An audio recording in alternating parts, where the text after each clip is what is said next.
Allez, 158, on a un carré ABCD, de côté 4, on a DIC qui est un triangle équilatéral, et BCJ qui est aussi un triangle équilatéral, et on considère le repère orthonormé d'origine D. Exprimer les coordonnées des points A, B, C et D. Alors refaisons cette petite figure sur le GeoGebra. Voilà, rapidement. On a donc un point A qui se situe, si je regarde bien, il se situe ici. A, B, C, D. Voilà. Donc si D il est placé ici, le A il est placé là. A, B, C, D. Voilà. Donc A, B, C, D. Voilà mon carré. Et là je vais avoir donc ici un point I qui va être situé par là. Qui va être un triangle équilatéral. Donc si c'est un triangle équilatéral, donc il doit avoir la même distance entre BC et BI. Voilà, entre CD et CI. Donc le point I, lui, doit être situé plutôt par ici. Donc ça, c'est le point I. Ah, on a mal écrit. Il a 1,99, ça va pas bien du tout. Ici, exactement. Alors comment je pourrais faire? Alors on va faire l'intersection. On va faire... ouais, on va le placer par là, là. Tac. Ah, il est encore à côté. On va prendre la parallèle à l'axe des ordonnées qui passe par le point 2, là, accroché, on est bien. Et le point I, lui, il est ici. Voilà. I. Voilà, on va effacer la droite, ça m'intéresse pas. Et on va effacer le point E. Attends, le point E. Ici. Ah, c'est pas vrai ça. Aujourd'hui, j'ai deux mains gauches. On va effacer le point E et on va aussi effacer le cercle. Et donc, on va se retrouver avec un triangle équilatéral. Tac, tac, tac et tac. De la même manière, hein, on va faire un cercle comme ça, un cercle comme ça. Voilà, tellement plus simple. Pourquoi je m'embête? B, C. Allez, les deux là. F, on est bon. Hein. Ici, on vire les coniques. Et on a notre point. Alors ça, c'est un J, je crois, ici. Là, c'est un I et là, c'est un J. Voilà. On est bon. Donc maintenant, il faut les coller tous ces points-là. Bah, hi, ça tombe bien. Ils apparaissent directement ici. Et en effet, le point A, il a comme coordonnée, dans notre cas, 0, 4. Le point B, il a comme coordonnée 4, 4. Le point C, il a comme coordonnée 4, 0. Et le point D, 0, 0. Le point E, on sait pas, on s'en fout. Le I et le J, bah, ils ont des points un peu particuliers. On sait pas encore, mais en tout cas, on les a. Est-ce que c'est la question qui était demandée? La question qui était demandée, c'est exprimer les coordonnées des points A, B, C et D. Bon, eh ben, ça va aller, je pense. Donc c'est le 158, avec un vrai stylo, s'il te plaît. Le point D, c'est l'origine du repère, il a comme coordonnée 0, 0. Le point A, il est situé tout là-haut, donc il a plutôt comme coordonnée 0, 4. Pas d'abscisse et l'ordonnée 4. Le point B, lui, il a plutôt comme coordonnée 4, 4. Et le point C, il a plutôt comme coordonnée, lui, 4, blablabla, 4, 0. 4, voilà, 0. Maintenant, déterminer les coordonnées des points I et J. Alors, les coordonnées des points I et J, déjà, pour ça, c'était le petit A. Pour le petit B, bon, déjà, XI, ça vaut 2. Ok. Et oui, hein, si on fait le petit schéma qui va bien ici, qu'est-ce qu'on voit? Ben, on voit que I passe par la médiatrice de DC. Si I passe par la médiatrice de DC, hein, I passe par cette droite-là, hein, la médiatrice de DC. Et la médiatrice de DC, bah, elle a comme équation x égale 2. Donc, I appartient à cette droite, donc xi vaut bien 2. On est d'accord. Maintenant, il faut trouver, et je vais y arriver, yi. Alors, pour trouver yi, on va faire un petit dessin. Hein. Moi, j'aime bien utiliser Pythagore. Je sais que ici, j'ai 2. Je sais que ici, c'est un triangle équilatéral. Donc si ici j'ai 2, ici j'ai 4. Donc ici, je vais avoir 4 aussi. Donc il faut trouver la hauteur ici, là. Alors ici, on va l'appeler H. Hein, HI. Donc HI vaut... Alors attention, c'est pareil. hi au carré, on va faire Pythagore, i est ici, voilà, ça c'est le point D. Hi au carré, c'est di au carré, moins dh au carré. Di au carré, ça fait 16, dh au carré, ça fait 4, donc ça fait 12, voilà, donc hi c'est racine de 12, et racine de 12 c'est racine de 4 fois 3, et ça nous fait donc 2 racines de 3. Donc la longueur hi c'est 2 racines de 3, donc yi, l'ordonnée de i, c'est donc 2 racines de 3. Donc le point i, il a comme coordonnée 2 racines de 3. Est-ce que c'est le cas? Regardons un petit peu notre GeoGebra. I, c'est 2, 3,46.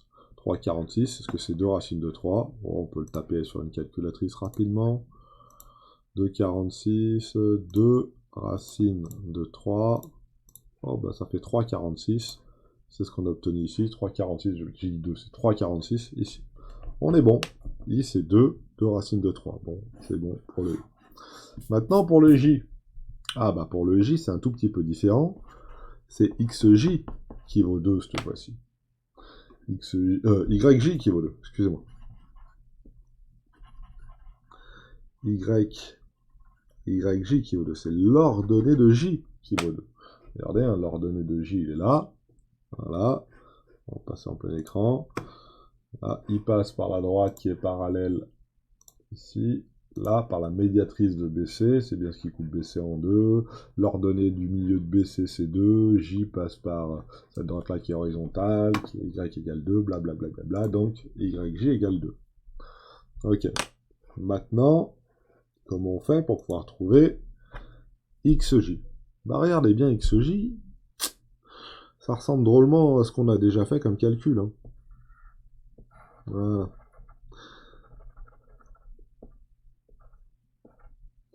On a déjà un 2 ici, on a un 4 ici, le triangle est équilatéral. Donc ici, combien on va avoir? On a déjà fait ce calcul, c'est la même distance qu'ici. Donc ici, on va avoir entre K et J, je vais l'appeler K celui-là, K et J va être égal à 2 racines de 3. Attention, hein, dans notre repère à nous, on n'est pas à 0 là. Ici, on est à 4. Hein. L'ordonnée, c'est 4. Hein. Donc en fait, la longueur ici, YJ, XJ, excusez-moi, j'en veux hein, pour me tromper aujourd'hui. Hein. XJ, c'est ni plus ni moins que 4 ici, plus 2 racines de 3. 4 plus 2 racines de 3. Okay. Et 4 plus 2 racines de 3, ça fait environ 7, je ne sais plus combien vous avez trouvé, 7,46. Pourquoi ça fait 7,46? Parce que je sais que 2 racines de 3, ça vaut environ 3,46. Et donc plus 4, ça fait 7,46 environ. Regardons si on s'est trompé. Donc le point J, il va avoir comme coordonnée donc 4 plus 2 racines de 3 et l'ordonnée qui vaut 2. On est bon? Alors c'est tout bon. Voilà. Tac, tac, tac, tac, tac et tac. Maintenant, vérifions avec GeoGebra. Paf. Le point J, il a bien comme coordonnée 7,46, 2. C'est un petit peu ce qu'on a écrit juste ici. 7,46 et 2. On est bon. Donc on a le point A, on a le point B, on a le point C, on a le point D, on a le point E, on a le point J, on sait exactement où tout le monde se trouve. Maintenant la question c'est de démontrer que tout le monde est aligné, je pense, si mes souvenirs sont bons. Démontrer que A, I et J sont alignés. Donc pour que A, I et J soient alignés, il faut qu'ils fassent partie de la même droite. Et pour qu'ils fassent partie de la même droite, il faudrait calculer l'équation de cette droite. Donc une des choses que je vais faire, c'est reporter tout ça là, en haut de ma page à côté, ou calculer la droite, l'équation de la droite, par exemple, IJ. Alors à droite IJ, ça va pas être facile, hein, parce que j'ai des 4 racines de 2, machin chose et tout. Par contre, je peux essayer de calculer la droite AI. Okay, donc l'équation de la droite AI. Donc ça, c'est pour la dernière question. AI. Le vecteur AI, qu'est-ce qu'il vaut? Eh ben, il vaut 2 racines de 3, moins les coordonnées de A. Les coordonnées de A, c'est 0, moins 4. On est bon? 0, 4, c'est ça. Donc les coordonnées de AI, c'est ni plus ni moins que 2, et 2 racine de 3 moins 4. On ne peut pas y changer, on va y laisser comme ça, et on va se le garder. AI, c'est un vecteur directeur. AI, c'est un vecteur directeur de la droite AI. On est bon. Donc ici, on va avoir moins B. Ici, on va avoir A. Donc l'équation de la droite AI, elle s'écrit de la manière suivante. Attention, 2 racine de 3 moins 4 fois x, plus 2y. Ah, attention, c'est moins B. Donc c'est moins B, pas B qui vaut... B, il vaut moins 2. On est bien d'accord? Plus C, qui vaut 0. Bon, impeccable. Maintenant, quels sont les points qui passent par la droite AI? Il y a le point A. A appartient à AI. On est d'accord, donc c'est quand même et vérifie ça. Alors, regardez bien. On réécrit la même chose. 2 racine de 3 moins 4 fois XA, moins 2YA plus C, qui vaut 0. Alors, regardons un petit peu ce que ça donne. XA, on a de la chance, ça vaut 0. YA, ça vaut 4. Donc ça fait, tout ça, ça vaut 0. Plus moins 2 fois 4, ça fait donc moins 8 plus C égale 0. Donc C égale 8. Okay. Prenons une autre feuille pour le faire. Le 158. Voilà. C'est long, hein, mais ça se fait. Hein. C'est long, mais ça se fait. Voilà. Voilà. Hop, hop, hop et hop. Alors, on a là donc la droite AI qui vaut... Elle est où? Ici. La droite AI qui a comme équation, donc, elle est compliquée. 2 racine de 3 moins 4 fois x moins 2 fois y plus 8 qui vaut 0. Très bien. Alors si on regarde bien, on peut tout diviser par 2. Hein. Là, on a un facteur 2 hein, qu'on peut mettre en facteur, qui ferait donc 2 racine de 3 moins 4, x moins 2 fois y, plus 4 fois 2, okay, qui vaut 0. Donc si je divise tout par 2, la droite AI, oh là là, la droite AI, donc va avoir comme équation racine de 3 moins 4 fois x moins 2y plus moins y, excusez-moi, plus 4 qui vaut 0. Très bien. Bon, maintenant, il faut savoir, est-ce que J appartient à AI?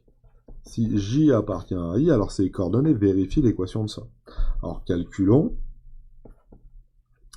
Racine de 3 moins 4 xj. Ces coordonnées vérifient, donc on doit pouvoir faire ça. Yj plus 4 qui vaut 0. Alors c'est là où ça va se compliquer un peu parce que combien ça vaut xj. Alors racine de 3 moins 4, facteur de xj, j'ai dit que c'était quoi? C'était 4 plus 2 racines de 3. 4 plus 2 racines de 3. Yj c'est combien? C'est 2. Et plus 4. Et ah, ça c'est à vérifier, ça vaut 0, hein, attention. Et ça c'est égal à quoi? Alors on développe. 4 racines de 3. Ah, ça n'a pas marché. J'ai fait une erreur quelque part. Je sais pas où. Petite pause. Ça y est, j'ai vu où était l'erreur. Elle est ici. J'ai fait une petite boulette là. Hop. Quand je factorise par 2, voilà. Elle est pas bien haute. Hein. Elle est juste là. Moins 3 racines de 2. Voilà. Je me suis trompé ici. La factorisation ici par 2, là. 2 racines de 3 moins 4, c'est 2 racines de 3 moins 2. Pas moins 4, j'ai oublié de factoriser ici. Hein. Si on développe, c'est 2 racines de 3 moins 4. Ok, on est d'accord. Là, on est bon. Ah, la petite boulette réparée. Moins 2, moins 2, moins 2, moins 2. Voilà. Et maintenant, on continue le petit calcul. On va normalement, on va voir ce que ça donne. Donc là, je mets un égal. et je développe ce truc-là. Développons ce machin-là. Donc, racine de 3 fois 4, ça fait 4 racines de 3. Racine de 3 fois racine 2 racine de 3, ça fait racine de 3 fois racine de 3, ça fait 3. 3 fois 2, ça fait 6. Donc si je veux l'écrire correctement, ça fait 2 racine de 3 fois racine de 3. Moins 2 fois 4, ça fait moins 8. Ok, et moins 2 fois moins 2 racine de 3, ça fait moins 4 racine de 3. Le tout moins 2, le tout plus 4. Ok, très bien. 4 racines de 3, moins 4 racines de 3. Ça s'enlève. 2 fois racine de 3, j'ai dit que ça valait 6. Racine de 3 fois racine de 3, ça fait 3. Fois 2, ça fait 6. 6 moins 8, moins 2, plus 4. 6 moins 8, ça fait moins 2. Moins 2 fois moins 2, ça fait moins 4. Moins 4 plus 4, ça fait 0. Donc J appartient à la droite AI. Donc A, I et J alignés. Voilà. Ah, c'était pas facile à faire, hein. Mais calcul avec les racines de 3, c'est toujours un peu embêtant, c'est toujours un peu long. Mais ça se fait. Voilà. Alors, on revoit un petit peu. On a les coordonnées dans notre repère. On a établi les coordonnées de I ici et les coordonnées de J là. Donc ça, c'est les réponses à la première question. Le I et le J, on l'a établi avec Pythagore, assez rapidement. Voilà. Et le plus long, c'était ça. C'était, dans un premier temps, établir l'équation de la droite AI, qui était ici, sans se tromper, bien sûr. On aurait très bien pu garder celle-là, hein, ça posait pas de problème. Hein. Donc ça, c'est l'équation de la droite AI. Et il fallait se poser de savoir est-ce que J appartenait à I. Et pour savoir si J appartenait à I, il fallait voir si cette égalité était vérifiée avec X, J, Y, I. Ça tombe bien, on avait les coordonnées de J qui étaient ici. On fait le petit calcul en remplaçant à chaque fois par les coordonnées de I et J. Voilà. Et quand on fait le calcul, on tombe sur égal à 0. Donc, ça vérifie bien l'équation de la droite. Donc, J appartient bien à la droite. Donc, A et J sont alignés. Voilà pour le 158.